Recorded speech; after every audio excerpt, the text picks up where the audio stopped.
Hello and welcome back to the international edition of the Useful Content Creation Show. And today we have with us public speaking coach and content creator Brenden Kumarasamy. Let's go.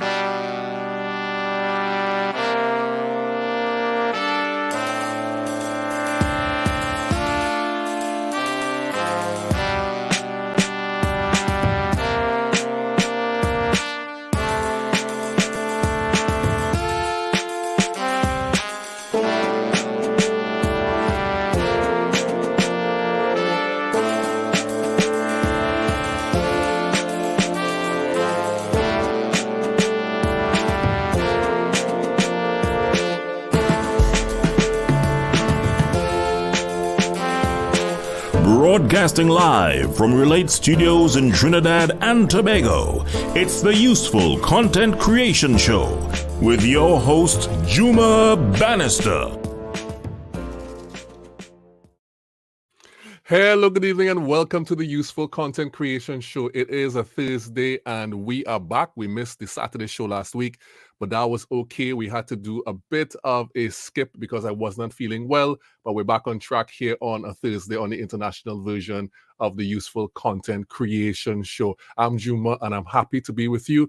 The structure of the show is kind of changing, and things are kind of getting shaken up a little bit, but that's okay because we're looking for things that make the show more efficient.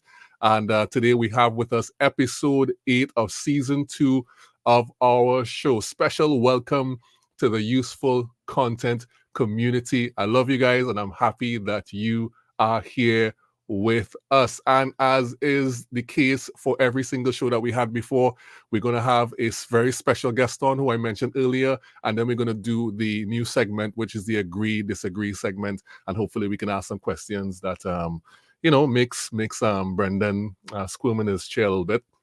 Never know. So remember, we are the Useful Content community. We are UCC, the Useful Content community. We own the bulb emoji. In case you were wondering, what does that mean? We throw up our bulbs like this down in the comments and in your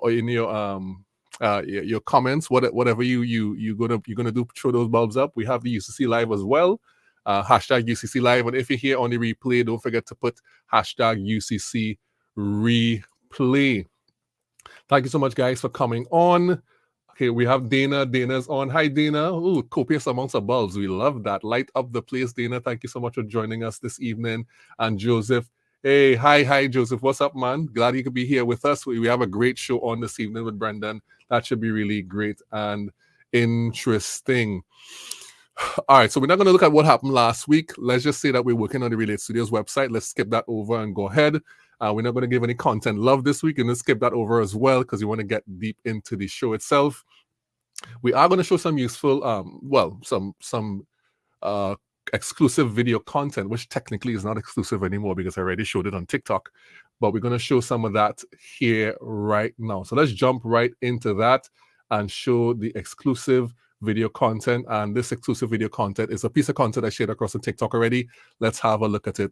Have a strategy, plan your content. Let me give you. Oops! Before that, we know we have to play the intro for it. Why didn't I play the intro? Let's do the the exclusive.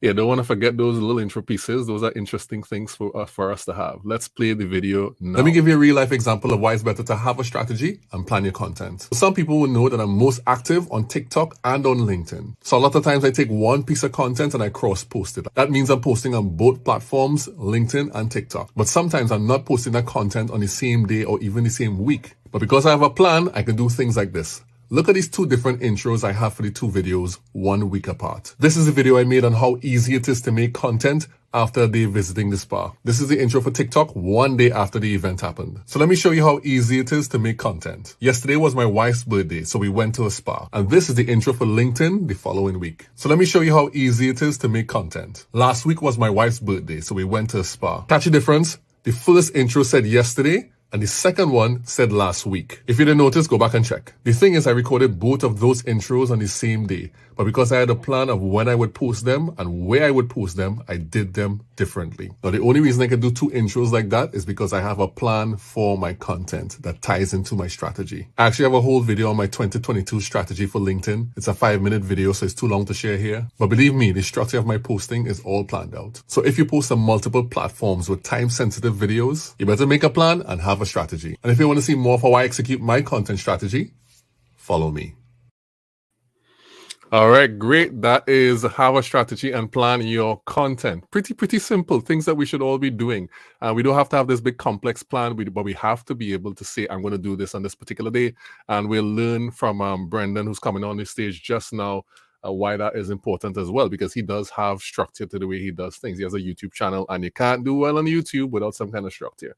All right, so let's run it in right now. Tonight we have with us all the way from Montreal, Canada, a coach for ambitious executives and entrepreneurs who helps them to become the top 1% communicators in their industry. Founder of Master Talk. Please put your bulbs up and help me welcome to the show, Brenden Kumarasamy. Welcome to the show, Brenden. Hey, thanks for having me, Jim. It's great to be here, brother. All right, great. It's great to see you again. I mean, we had a conversation last year, and I'll touch on that a little bit later on. But it's great to have you. I know that you have been on the circuit doing a lot of these different conversations, which is cool. I like that. So, Brenden, let's ask the big question before we jump into the thing. What makes your content useful? That's a powerful way of starting this. Yeah, for me, Juma, when I started Master Talk, it was mostly just an idea because I felt that a lot of the information that I was coaching students on communication and effective speaking wasn't really available on the internet for free. A lot of the information we hear is grounded in generality. It's be yourself, get up on stage, have energy. And I was like, well, none of this really makes sense. So I started making practical videos on how do you actually present in a second language? How do you actually change your vocal tone variety? And I feel it's that practicality that's made the YouTube channel and my content successful. Right. And that's very important. I've been looking through your content again, and it's very deep content. I find it's not like surface, and it's amazing how much times, no matter how many videos you make, it's like it says something. It actually has an impact in terms of how you deliver the content and how you help people. That's really very, very, very good. So we met on Clubhouse, and at the time, well, actually, I met you on Clubhouse. I'm not sure you met me on Clubhouse. At the time, you were spending like 8 hours a day on there. Did that kind of make you tired of talking a little bit, or no? It's funny, Juma. I wish I was spending 8 hours a day on Clubhouse. I think if I'm not mistaken, I was spending like 12, 13 hours a day on Clubhouse. It's pretty nuts. Yeah. It was crazy. And the reason why I count those extra 4 hours, because me and my buddy Billy, that I know you're familiar with on LinkedIn, he would be lead modding a lot of these rooms, but I would always be like the co-moderator. So even when I was doing something else, I was still technically on Clubhouse. So yeah, it was a grind, man, but we had to take the opportunity while I was there, and it's definitely not there anymore. But I would say the first 60 to 90 days, it was. Yeah. I was on there too. I mean, remember my first night of being on Clubhouse, I literally waited 4 hours to like 2 o'clock in the morning to get on stage to say one thing. And man, yeah, not that wasn't very good. But we did have a conversation last year, and I did kind of said, well, kind of tell you what, you could come on my show. And this is what that was. Here's your jump on my show, but we'll talk about that. Yeah, for sure, bro. For sure. Let me know. I'm always game, man. Excellent. Nice. So we'll talk later, man. Have a good day. Cool. You too, brother. That's like the last piece of a conversation we had privately. Like, one is good days, you'll jump on my show, and here you are. There we are. That was so interesting. You like pulled that clip. Yeah, it's just like one little thing that happened, which is really, really cool. So it's been 8 months since you left corporate. How has that life been? Yeah, life has been great for me. I'm really thankful. I'm probably the most risk-averse entrepreneur you'll ever meet because I never wanted to be one, right? So for me, before I left, there's 3 things that I did. One, I had a year of cash saved up. Second one, I had to replaced most of my income. Now I've replaced all of it, which is awesome. And then the third one was I already had a clear defined product that was selling. I just needed to scale it up. So yeah, my lifestyle has changed completely. I'd say that's a big difference. Like when I was in my clubhouse days, I was still working at IBM. I was probably doing like 100 hours a week. Like Wow. IBM plus Mass Truck plus Clubhouse. It was crazy. And now, I just go to Florida all the time and New York, and it's cool. I'm still working, but life is easier. Right. And yeah, you kind of like did that try. I remember when you said you were like 60% replacement of your salary, so now it's 100%. Okay, so you always talk about the story about how you got into public speaking and the case competition, and you describe it as professional sports for nerds, that kind of thing that you had been doing. And one of the things you always say about how you got into public speaking, you kind of describe it as accidental all the time. But I mean, clearly you had to kind of be somewhat deliberate about it and put some effort into it. I'm betting that it wasn't all accidental. Yeah, I mean, yeah, we always overplay our success, right? We always want to, underplay. That's how we stay humble, Juma. But yeah, absolutely. What I would say, it was somewhat accidental, and I'll explain why, because I don't give this context much, but I'm happy to do it here. So what happened is the reason why I started doing case competitions was not because I wanted to be a better speaker. Far from it, actually. The reason was simply this: I wanted to get a job in the corporate world. So when I was doing networking talk, I was like 19 years old at the time. I had this big suit on from prom because my mom didn't know how to fit a suit, and neither did I. So I was in this really awkward. I'm sure I still have old pictures of that. And I would go up to all these people who had jobs at like PricewaterhouseCoopers, KPMG, Deloitte, EY, and I did an accounting bachelor's degree. So I wanted to work at one of the big four accounting firms. So I go up to all of them, and almost all of them said I did case competitions. And in my head, I was like, what's a case competition? So I mostly competed so I can get a job in corporate. That was the main intention, Juma. It just evolved really quickly into me being a better speaker because I'm ultra competitive. So when I started doing these cases, I mostly just did them because like whatever. But then I realized how competitive things actually are. And I was like, well, if I'm going to do this for this job, I might as well win them. And then I developed a very unhealthy obsession with case competitions, and that's what led to, I guess, accident. Mass talk was an accident, though, but definitely my communication skills weren't. Yeah, that probably was useful. Let me say good evening to Garen. Hey, Garen, how are you doing, man? Great to see you. Of course, showing up his bulbs on the hashtag UCC Live. I love that you made it look so easy. I guess she's talking about the little clip that I threw up. Dana, thank you, Dana. And well, Dana's clearly bigging you up. Probably she has some roots in Canada as well. So we'll see how that goes. Okay, so since you put so much effort into developing yourself, what is your definition, the Brenden Kumarasamy definition of public speaking? Yeah, man. I would say for me, my definition of public speaking is to achieve the outcomes that you set out to in the medium that you're speaking on. So I'll give you an example. Let's say you're a horrible speaker, right? And your goal is to make, let's say, $10,000 selling product in a room, and you sell those $10,000 worth of product. In my opinion, you're a great speaker because you achieve the outcomes that you set out to, right? In that motion, in that idea. So same thing with, let's say your goal is to be a motivational speaker and you're not getting traction. Well, then you're not a great public speaker, in my opinion. So it's someone who's able to align the way that they communicate an idea with the outcome and the goal that they set out to communicate for. That makes sense. Right. Is being an exceptional communicator a requirement to produce great content? No, I mean, I was terrible at speaking when I got started. And another great example I can say as well is Marcus Brownlee. Right, Marcus Brownlee is a famous YouTuber that all of us know. Right, he has over 10 million subscribers on his YouTube channel. If you go watch his first video, he's literally this 15-year-old kid that is like playing with toys. It's like the weirdest thing. You're kind of like, is that really Marcus Brownlee? So no, I actually don't think that exceptional communication skills are a prerequisite to creating content. But what I do think is that developing your communication skills definitely gives you an edge in your content creation. So for example, somebody like Gary Vaynerchuk, he's an exceptional speaker.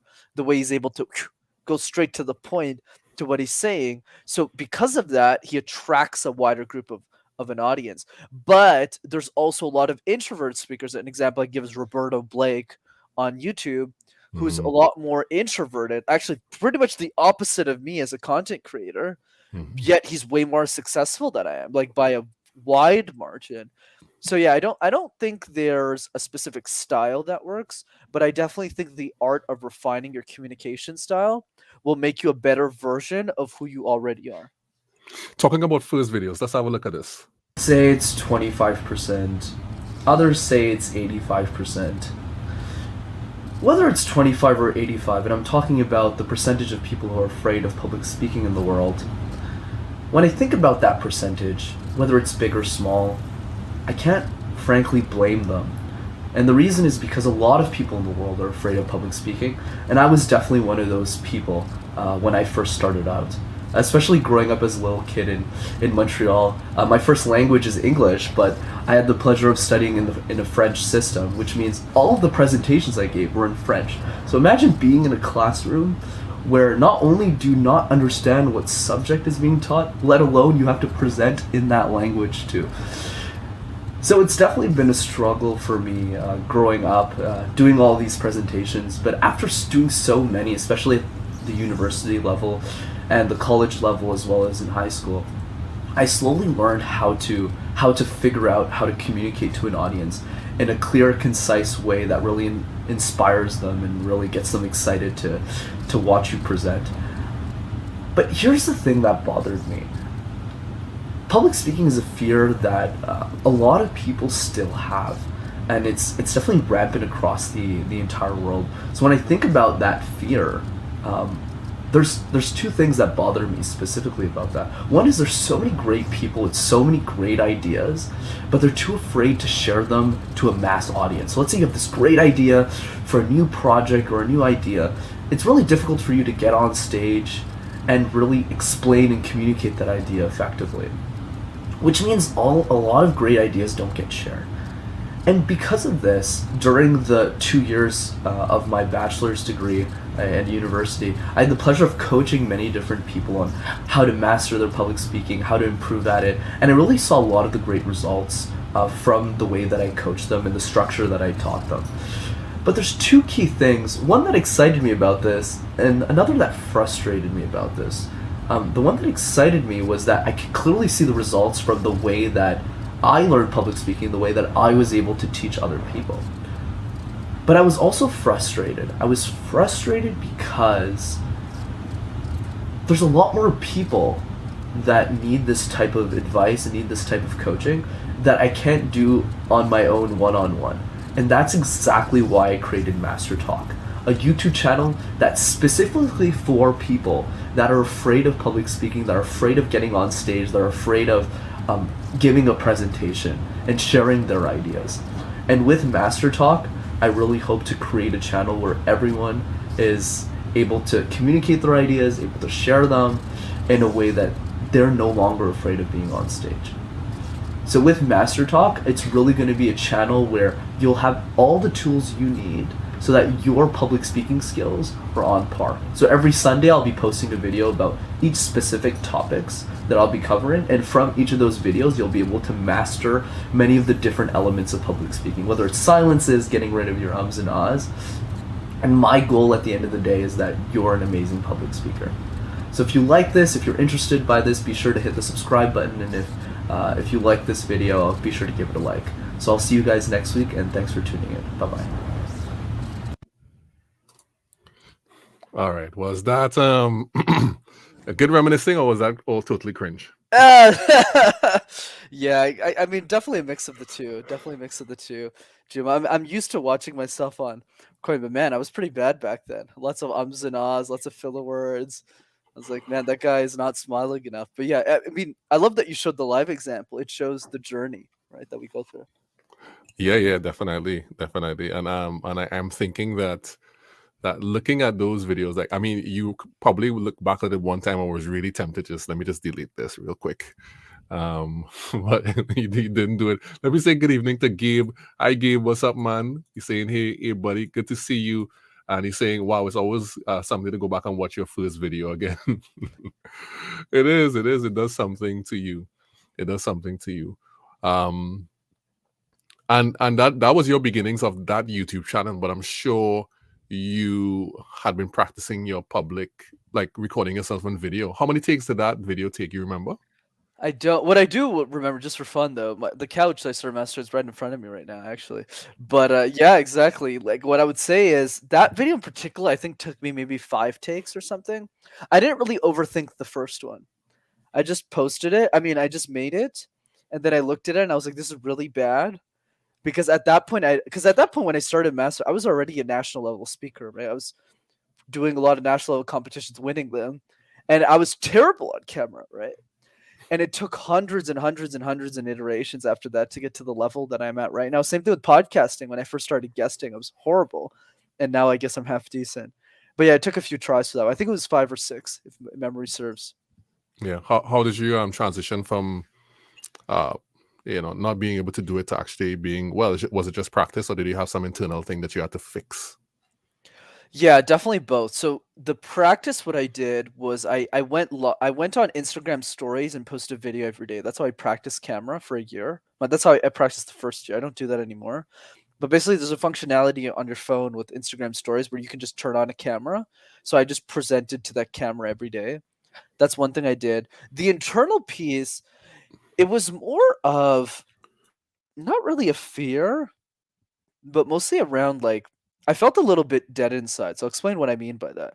So after my case competition days were over, Juma, it's kind of like when a professional sports athlete retires from their sport.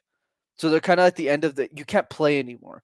So it's the same thing with me. So I had left at the height of case competitions. We had won like many competitions. And obviously you probably tell who the leader was. The crazy guy was me, obviously. So, I came off, a really high note. But then when I started working in corporate, I got promoted really quickly. I did really well. But I kind of lost that jus de vie, right? Like that excellent thing. So that's why I kind of created Mastertalk, became an attempt to bring that joie de vie back into my life. But I never thought it was going to turn into what it is today. Not even close. Right. So that's why you kind of call it an accident, for all those different reasons combined. Correct. Yeah. Right. What is the most popular piece of advice that that people get about public speaking that is just patently inaccurate and that you would never advise someone to do? Oh, I mean, that's a simple one. I have an easy cop out on this question, which is the whole underwear thing. I never understood that. Like, if you're nervous, picture everyone in their underwear. I was like, where did that come from? Is that people still give that advice? I mean, I think it's more of a running joke, but to give another one that I don't advise people to think about for 95% of people is focusing on storytelling. Like a lot of people who are experts in my field, they always go like, focus on stories, focus on telling stories. I actually disagree with that. I think the focus is throwing the right balls in the air at the right time. So here's what I mean by this. Communication, Juma, is like juggling 18 balls at the same time. But you don't start by juggling all 18. Eye contact, smiling, vocal tone variation, pacing. We're doing all of those same things at the same time. But the trick is you juggle one ball at a time. Right. And that first ball should never be storytelling. Because if you tell stories like this, once upon a time, it's not going to land. So you got to fix your technique first. And then after your technique is good, then start telling stories. Right. So it's multiple things happening, and there's a sequence in which you should really. Do people have different sequences, or is there always like a top 3 things you should address first? Fascinating question, man. I always thought the sequence was different, but it turns out for most people the sequence is always the same. So the sequence is presentation skills and technique. So doing the random word exercise, which is, for those who don't know, you take a random word like phone and you make presentations out of thin air. It really improves your drill, kind of like going to the gym every morning. Boom, boom, boom. That's probably the first thing people should do. The second thing people should do in communication for presentations is to start with the edges first in any speech they prepare. So I call this the puzzle piece analogy. You practice the edges first. So just practice the intro that you have a speech coming up 30 times. Do the same thing with the conclusion. That's probably the second thing. And then the third thing is really technique all around the presentation, how you speak. So the eye contact. the filler words, the pausing. If I had to pick one of them, it would probably be pausing. I'd start there, because as you become more effective at that, your filler words and the numbers, which is funny because in my first video, even if I said I'll help people with filler words, I said a bunch of filler words in that video, which I don't do anymore. But yeah, that would be the strategy. Oh, that's excellent. Let me say good evening to Majida. So Majida, before I'll show her second comment first, because she says, spell check. And let me tell you why she said that. Because she says, hey Juma, hey Brenden. So she makes sure and cover herself with the spell check. Great to see you, Majida. And unfortunately, I have Android. That's such a big joke, a running joke, an iPhone versus Android joke. But it's good to see you here, Majida. Thank you for jumping on. Brenden, would you consider yourself more confident than the average person? And if so, do you have some kind of confidence story that made you arrive at this level of clarity about your identity type thing? Fascinating question, brother. I definitely believe, because I don't like to lie as much as I can anyways, I'm definitely more confident than the average person. But what I would say, Juma, is that confidence was built over time. So when I started, for those who don't know the story, when I was 5 years old, I grew up in a city called Montreal, and I studied in French my whole life. French is not a language that I knew. So every time I gave up a presentation for pretty much the first few years of my education, not only was I scared like most of us, I had to present in a language I didn't even know. So trust me, that confidence was not innate within me. It developed over time, over the years. And going back to the idea of identity, I definitely believe that as you become more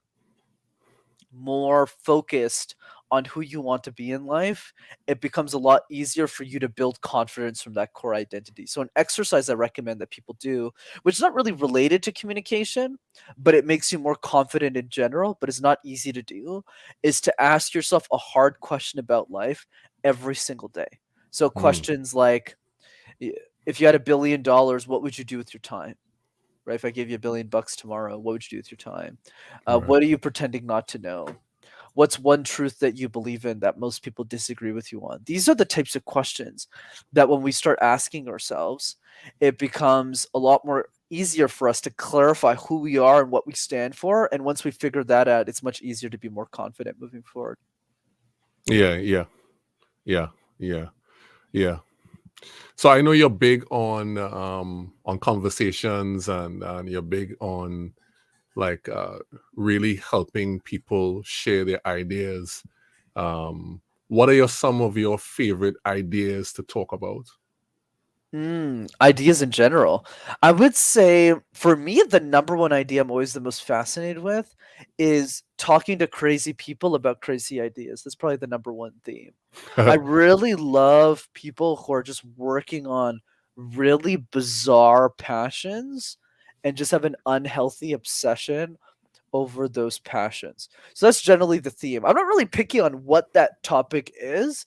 I think it's more like if it lights somebody up, I just find it fascinating. Like think about you, right? Just the way that you were orchestrating the whole storytelling around this whole episode is really fascinating to me, right? Which I didn't get from our first conversation, frankly. It was like, oh, Jim is really cool.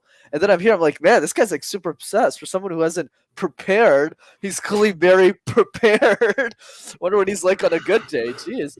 So like, just the way that you're so obsessed with those little things, like you tell that video story, I'm just fascinated by weird people because I am weird, right? So yeah, that sounds like you made the title of the podcast or the show right there. It's called, was it Bizarre People with Bizarre Ideas? You made the title there. I could see it. It's flashing across, and that's the intro, the rolling, and the theme song, and then you have people on, you talk with them about their bizarre stuff that they're doing. It's very interesting. That's a very interesting thing. Okay, so you're making all these videos for free, which I love, by the way. Your YouTube channel is great. You're almost 20K right now. And you're part of why you made the YouTube channel, I heard you say already, apart from being able to help people, but you talked about YouTube itself being able to give you a status, right? And then status obviously gives you access. So in your mind, when you were thinking about that, what is your status goal really? I love the way that you tied in status with access, because it's a very, very good observation on your end. So yeah, let's go back to the principle. Why did I choose YouTube as a platform? So the way that I think about this, Juma, is it's all about modeling. I'm not a big fan of creating something new. I'm a much bigger fan of not reinventing the wheel, seeing what works, why it works. And if we look at the end of the day, and then I'll directly answer your question. I'll just throw this principle out first. Is just ask ourselves the following question: out of every platform, name as many famous people as possible across each of the platforms. So if we do Facebook, you kind of like right, LinkedIn, but they're specifically famous outside of LinkedIn. Yeah, right. Twitter, maybe Naval Ravikant. Not many people know about him. Like you struggle. Podcasting, okay, Lewis Howes, Jordan Harbinger, Tim Ferriss. But after 10, it's tough. After 10, it's tough, right? Blog, the only thing I think about is Wait But Why, Tim Urban, and Seth Godin. And then after that, maybe Jia Zhang. His blog's pretty famous. But like not many people. So once again, it's hard to find 10 names. So we keep going, right? You keep going through it. And then at some point, right, Instagram, okay, like, is there really somebody famous? Maybe like at some point you block. Usually you block at 10. But YouTube is the only platform where you can go on for days. I mean, Mr. Beast, PewDiePie, Lewis Howes, Tom Bilyeu, Gary Vaynerchuk, Grant Cardone. Like you could just keep going, right? Boom, boom, boom, boom, boom. So that alone told me right away that if you want to be a thought leader in this era, before let's kind of break this down. Before, if you wanted to make it, it was really around books and speaking. That was really the game back then. Let's say like 30, 40 years ago, Zig Ziglar era, just starting with Tony Robbins in his younger days. That's like the older era. And then after it morphed into social, I believe the answer today is mostly around guesting on podcasts. It's having a successful YouTube channel, and it's having something in media. I think it's a combination of all three. And then going back to your other question, why is status important? I think status is really important. And the reason is simply this: because you could have the best ideas in the world, but if no one's there to hear it, you won't be able to make an impact. Like the analogy I use is the whole tree thing, right? If a tree falls in a forest, but there's no one there to hear it, did it really make a noise? And I apply that same analogy in content creation as well. Yeah. That's fantastic. And Majid, even including Jay Shetty in there. One of your favorites, Lewis Howe. And so I get that. I get that those connections, and that's a plan. I haven't heard anybody explicitly express that. People always talk about YouTube in this kind of abstract way. Let me get lots of followers, I'll have a Patreon. But in terms of like being able to rub shoulders with people who, like, if you had 10 million, you could rub shoulders with somebody who had 10 million, and it wouldn't even be a thought, Talking about status, I saw you recently got the trademark for Master Talk. Thank you, man. Yeah, it's great accomplishment.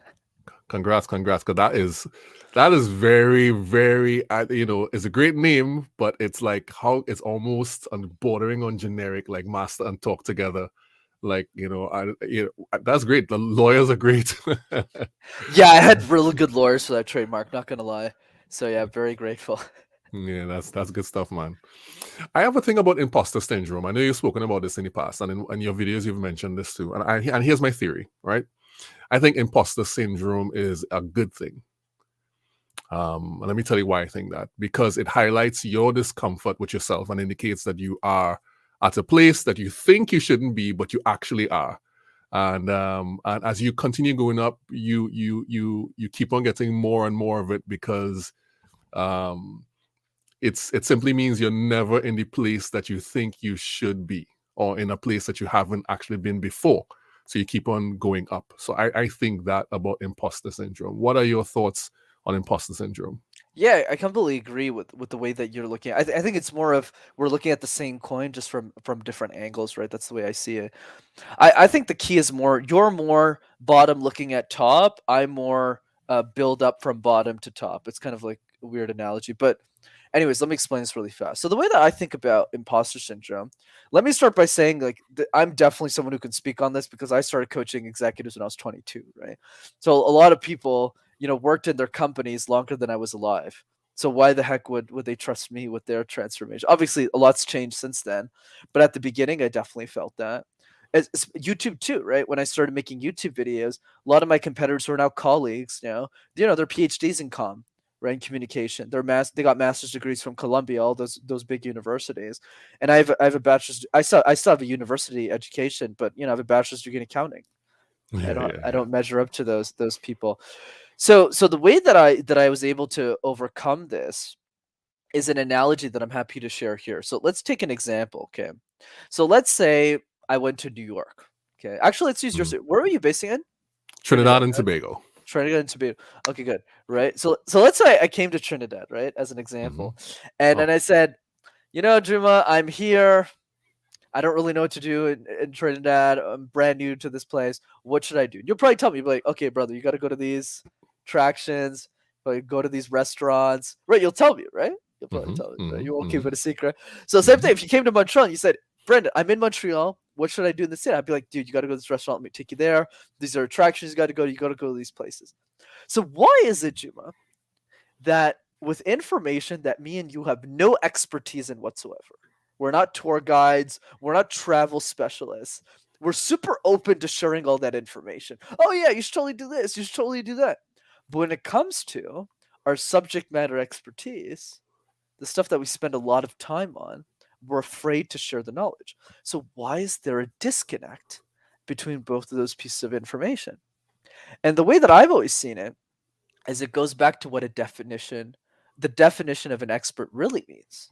Because a lot of us and society has convinced us that expert means you need a PhD, you need a master's degree, even if somebody invented those rules. When the truth is, being an expert simply means that you are one chapter ahead of the next person in that skill. So in the same way, I can learn from you for sure on how to edit videos, how to do video production, how to get better gear and a better background, clearly, because you're definitely outclassing me in this episode. There's probably something you can learn from me about communication, relationship building, etc. And that's the key. Start with the person that you're comfortable serving.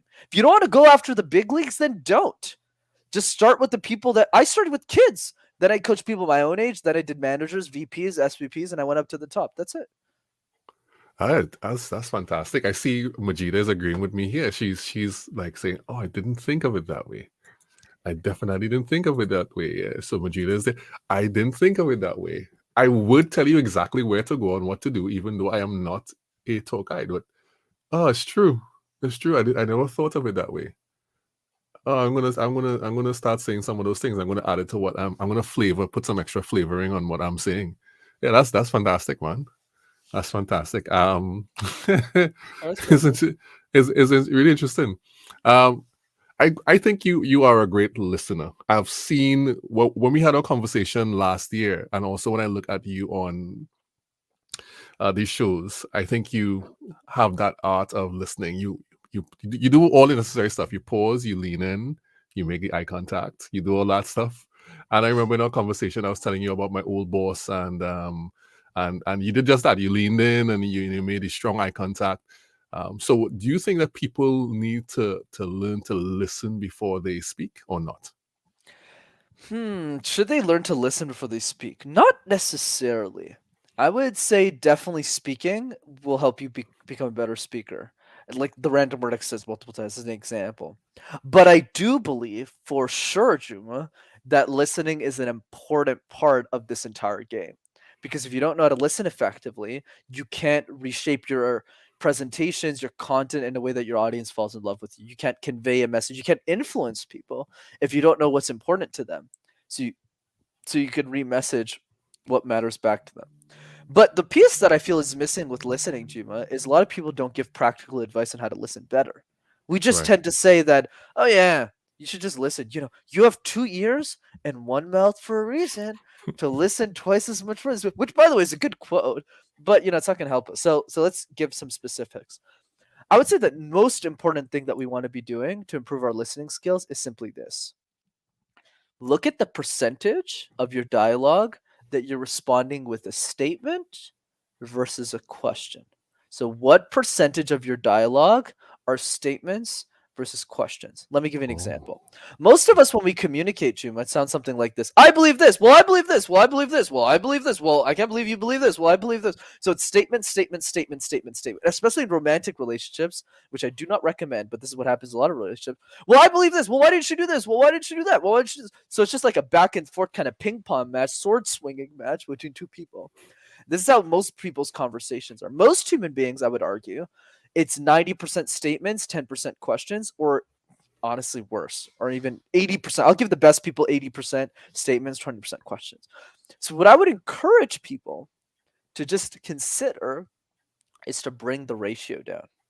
Okay. So the next time somebody says, I believe this, obviously I can't do it in this case because I'm the guest, so I have to answer questions, unfortunately.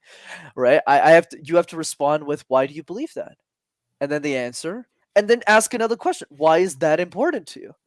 And then ask another question. Improve the ratio and audit that ratio, and that will automatically make you a better listener. And the other bonus tip as well I'll give is the idea of listening to conversations that are already over. So let's say for those of you who are watching the replay, you're listening to a conversation that you cannot participate in. So when you, because even if you comment, like it's done, the conversation's over. For those of you who are watching the replay. So I actually invest 90 minutes of my life every day, 90 minutes, 60 to 90 minutes, listening to a podcast, not being on one, because as you know, I do a lot of shows, but listening to somebody else's show. So it forces me to keep my mouth shut and just take notes for 60 minutes. So that's another thing people could do. Oh, that's fantastic. Ratio. That's fantastic. And and I think Majid agreeing with it. Let me say good evening to Allison as well, who's just jumping in. You're not late, Allison. Good to have you on. Yeah, that's a great answer. That's a great answer in terms of how you calibrate your ability to listen. Because you're very right. People often say, listen more, ask more questions, but they don't actually break down what's the method or what's the system to do that. How do you actually measure when are you supposed to speak and when are you supposed to shut up and open your ears? And I think we need more training in that area, how to be good listeners and how to ask better questions type of thing. By the way, if you're looking for, I don't know if you know Jay Akunzo is his name. It's Akunzo. He has a really great podcast. I started listening to it again last evening. You should check him out. I'll probably send a link to you on LinkedIn. I don't know if you've heard about him. You know about him? No, I said send me a link. Yeah. He is different. He's the kind of person you would like because of the whole bizarre idea thing. It's interesting. Talks about, anyway, let me not make it about him. But I am going to flip the script on you this evening because I remember one of the questions that you asked me was my current big dream? Right? You asked me. And so I am going to ask you, what do you ultimately want to be remembered for? What is your indelible impact? Yeah, for sure, brother. Thanks for the question. For me, the impact is simple, man. It's help every human being on earth become an exceptional speaker for the rest of my life, including after my life is over. Right? I think the next Elon Musk is probably some 7-year-old girl in Cambodia that we have no clue who she is, right? We don't know. You can't look at Elon at 15 and go, yeah, he's going to build a spaceship that's reusable and he's going to build a car. Like, you don't know, right? It's impossible to guess. So the way that I think about the world moving forward is that the next 10,000 geniuses of every decade, let's say the number's 10,000, that they all grow up becoming exceptional speakers. So that way, the human race evolves much faster as a society. That's why it's so important, by the way, for me to make this a very profitable business for me. Because if it's not profitable and I don't get coaching money, I can't create better videos for the people who need it the most. So that's why I'm super passionate about growing the enterprise in a way where I can not only make the quality of the content better on YouTube, but also gain more budget so I can distribute that information at scale across all the platforms and also invest heavily in like ads and stuff so that we can get to the world as quickly as possible. So yeah, that's the dream, man. Well, that's fantastic as well. Yeah, and you kind of you should have that kind of a soft spot because you started off with kids. And you probably heard some kids say, like, I wonder if this is the one, but you can never really tell. You don't know what environments you're going to go into. You can't look into the future and map their growth process and say this is going to happen. But what you want to do is that you want to put the thing out there so people will have access to it so that when they do want to learn how to speak, they'll be like, hey, and they'll probably call you Uncle Brenden. Uncle Brenden has this really cool video. It's hard to be an uncle at 25, I know. And you know, it's funny you say about the kids. I still coach kids today, Juma, for that reason. It's just a very small. I only coach my executives as kids, and the reason is to stay sharp as a facilitator. It's literally Right. Saturday nights. I'm taking my Saturday nights to coach kids every week, and I love the kiddos in our group. But the reason is because the mission is more important than anything else. They keep me sharp as a facilitator. Coaching Right. adults is easy, if I'm being honest. It's easy because they listen to me, right? The kids is the real challenge. So I'm always pushing myself to make sure that I can be that person. Right. Do they ask better questions than adults? They do. They really do. Yeah. I've found that kids tend to ask, like, "Oh, really? I didn't think of that," because they don't have a perspective that is flavored by all of these other people who told them how to be. So they're like, they just kind of just like, "Oh, let me just insert this here," and it's like, "Oh, I didn't think of it that way." I love talking with kids. I that's one of the things I'll miss when my kids get older, and the world tells them a few things, and they think they're less creative. But when they were very young, like 6 and 7 and 3 and 4, they like ask like really cool questions. Like, I didn't think of that. So that's really, really cool. You should quote that. That's like a Jumaism right there. Like, Oh, what you really? just said there.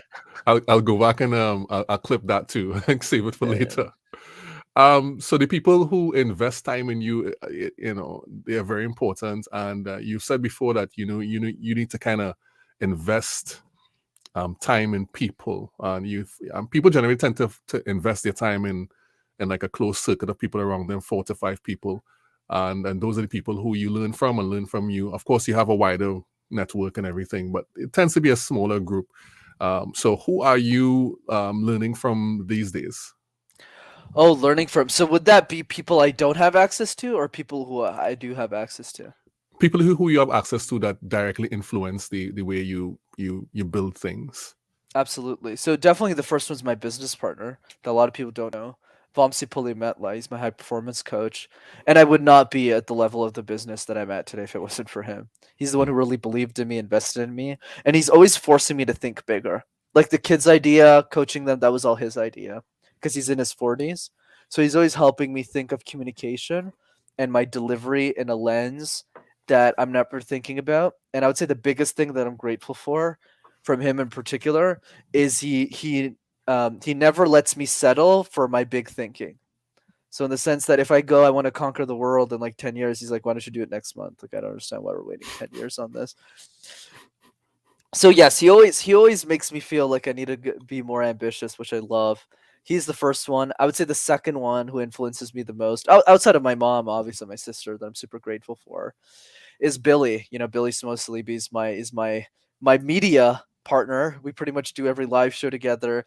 He's very creative with the questions he asks me. He's not afraid to always squeeze me in really tough areas. He always puts me in tough spots where I don't know the answer to many of the questions he asks me. That keeps my mind pretty sharp and keeps me really creative, especially in a field as I mean, for lack of a better word, boring industry that I'm in, right? Communication coaching, only talk about so much. Yeah, so he forces me to make my industry more interesting so I stand out more and it reaches more lives. And then if I had to pick a third one, it's probably Sam Kamani. Sam's the host of the Web3 podcast, and he's the guy who introduced me to Billy. So he's a big influence in my life as well. No, that's wonderful. And you do have to have this close-knit group of friends that remind you that you are meant to do great things. And that's a Brenden quote, actually. That's not a me quote. Yeah, so okay, so let's jump into this a segment that I call Agree Disagree. It is a segment where I make some statements, and you will tell me whether you agree or disagree with it. It doesn't reflect whether I agree or disagree with it, but it's going to put you on the spot, and you're going to tell me whether you agree and disagree. And feel free to explain if you so desire. Sure, right? That was my clarification, so I'm good. Let's do it. So let's run this segment, right?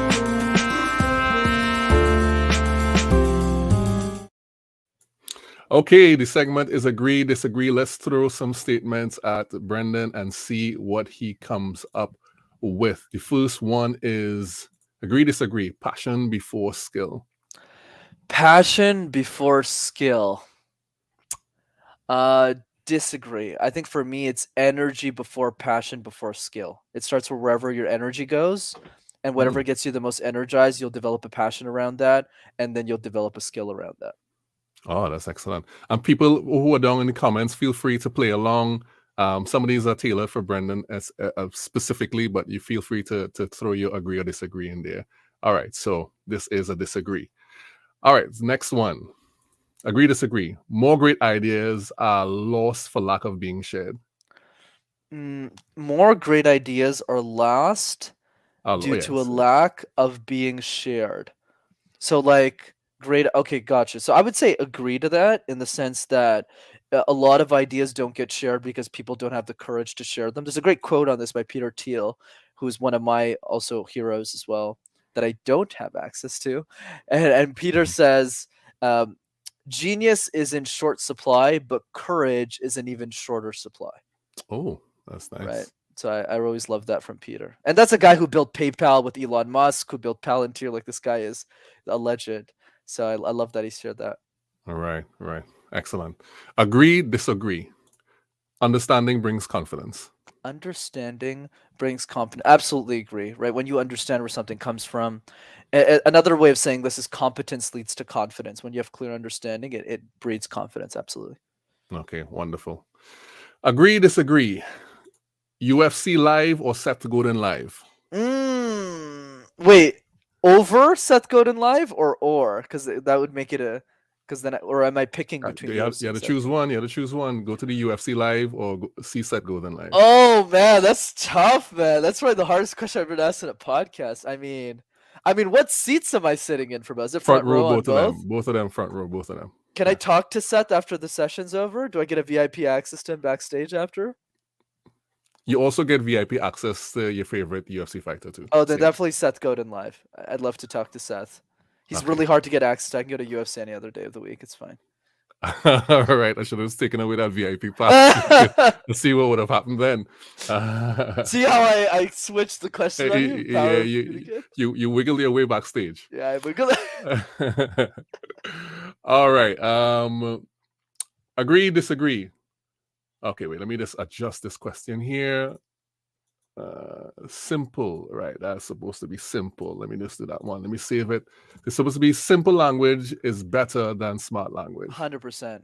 There's very few exceptions to this. Maybe there's like jargon, but I mean, you know me from my content. I'm always about simplicity. I haven't even talked about the medical term for public speaking, which is glossophobia. For those who don't know, I've never said that word like once on a podcast, except like now. So yeah, I'm very against smart language. I'm a big fan of simple. Yeah. Nice, excellent. Agree, disagree. How you communicate your ideas is more important than the ideas themselves. This is very binary, right? Because you can't really agree or well. Let me.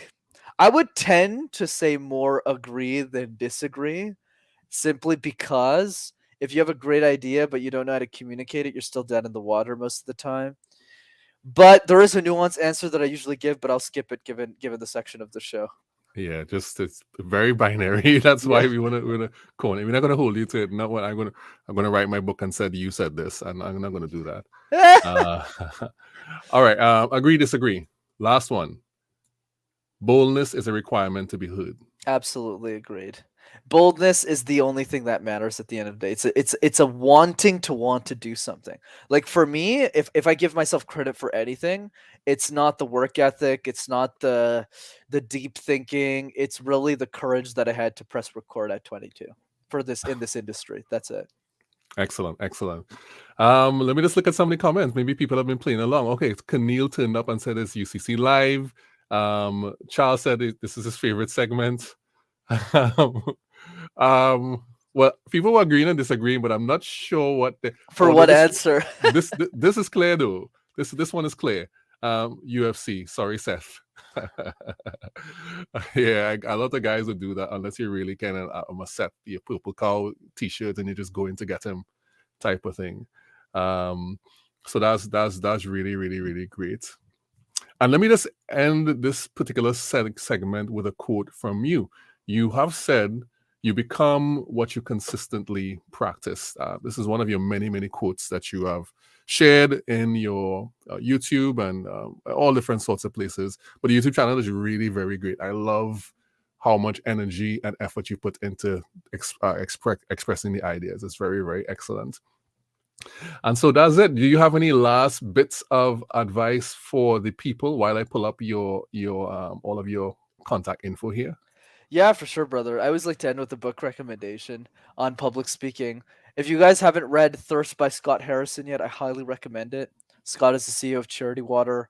He's a nonprofit. He helps people get access to clean water. But I like what Scott does because he's able to take storytelling and apply it in a very practical way. So in the book, you say play by play exactly what he does to message Charity Water in a way that raises him $500 million over 15 years. So I think that's a practical tale and one that's not recommended highly enough in my industry. So I always like to throw that out as a recommend. What city book one more time? What's the name of it? It's called Thirst by Scott Harrison. Thirst. All right. Okay, good. So what we'll probably do, you probably put a link down in the comments later on, but because I don't want us to lose that thing. Or you can just watch the replay, people, and that'd be cool too. All right. So if people want to see you in action on your website, they can go to mastertalk.ca. Of course, you're on LinkedIn at Brenden Kumarasamy.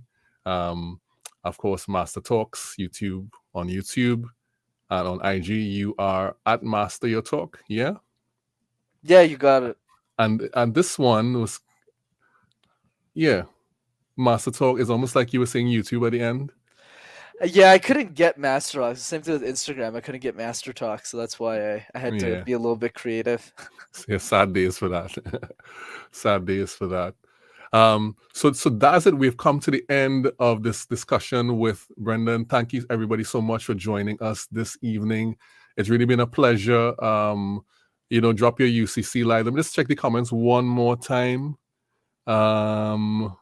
What is this? What if you practice multiple skills? What was that in reference to? I'm not sure. I think maybe passion before skill, maybe. Oh, okay. Maybe that might have been in reference to that. All right, guys. Thanks. So Brenden, thank you so much for coming on to the show. I really appreciate it. Apologies for being so underprepared. You're definitely the most prepared one. Listen, I probably was stressing myself out too much trying to be. I'm realizing now that maybe I was stressing myself out too much preparing for things. I don't know, maybe I was planning to interview Seth Godin. I'm not sure. but hey, you never know. I'm gonna talk to him apparently now. So apparently that's gonna happen. Backstage. Backstage. There's a Juma guy. You gotta this guy, Juma guy. He interviewed me like a couple of years back. All right, so thanks everybody for coming on. I appreciate it, and I'll see you all soon on the next episode, the next show of the Useful Content Creation Show. Bye, everyone.